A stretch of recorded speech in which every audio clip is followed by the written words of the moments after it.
This is Holdings Inc., an imaginary business that has grown rapidly through acquisition and is using Darktrace Prevent and Darktrace Detect to control its risks. Darktrace Prevent Attack Surface Management, or ASM, visualizes its whole attack surface with nothing but a domain. No technical input is required. Its goal is to find every externally facing asset, and each device has a risk rating, reflected in the color shown here.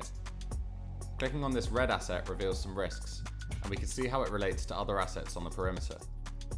Darktrace ASM summarizes the data that a dedicated attacker would be able to gather after an extensive reconnaissance phase. We can see immediately that Holdings Inc. has 219 risk assets exposed to the internet, and 21 with a rating of F, denoting the strongest degree of concern. The top risk from our own assets today is this website, developer.cloud.holdingsinc.com. This is a piece of shadow IT and unwanted exposure. The development system is not meant to be internet-facing, but was misconfigured to be so. It gives us useful context like a screenshot of the site and geolocation of its hosting IP.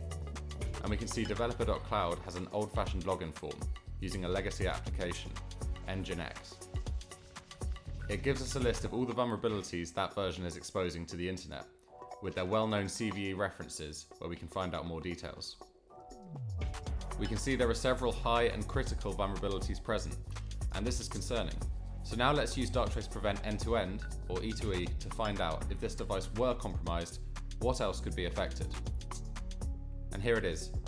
End-to-end models every possible attack path to and from every device continuously, and we can see those paths and interact with them.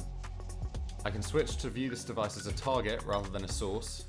I can pivot to any other device in the attack path, and I can open any device in the Darktrace Detect user interface. We can also see some useful metrics, including potential damage score and an exposure score. We see that the device in question is a Windows server running with service account credentials. So let's dive into the possible attack paths concerning this device. The top attack path leads to Henry Jones, the domain admin. The path in this case would be to reset the CTO's account and phish Henry Jones to get full control over the Holdings Inc. domain. This means that ransomware and data exfiltration is now possible for the attacker. So now we know it might happen, we can now validate this attack path by having Darktrace end-to-end create a bespoke social engineering attack, automatically created by the AI. And then we can work out how to prevent any potential attack down this path by checking the suggested mitigations. We see the top mitigation here is a software update, which may remove the initial attack vector. And the next suggestion is password reset permissions order.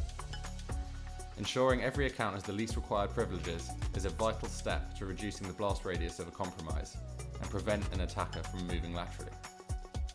These mitigations are intelligently prioritized, having considered every attack path, and they are linked to the de facto standard MITRE attack framework. And finally, this is the organization's score page. Having modeled every possible attack path, E2E summarizes the threat landscape and tells you where to deploy your defensive resources first. And you can see how your organization is doing overall, but you can also see how risk has changed in particular operational risk areas. Those shown here are included and maintained by Darktrace, but you can also create your own.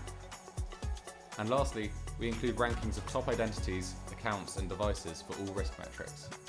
We see here the CEO is the top identity for impact, and then our domain admin Henry Jones, then the CTO, and the CFO. Prevent end-to-end has deduced this hierarchy all by itself. That service account from the attack path is the most exposed account, and developer.cloud.holdingsinc is the most damaging device. All these insights are fed into Darktrace Detect and Respond, which in turn harden defenses around these critical attack paths until countermeasures are put in place. This continuous feedback system allows defenders to optimize their security inside and out, prioritizing critical areas of cyber risk and achieving cyber stability.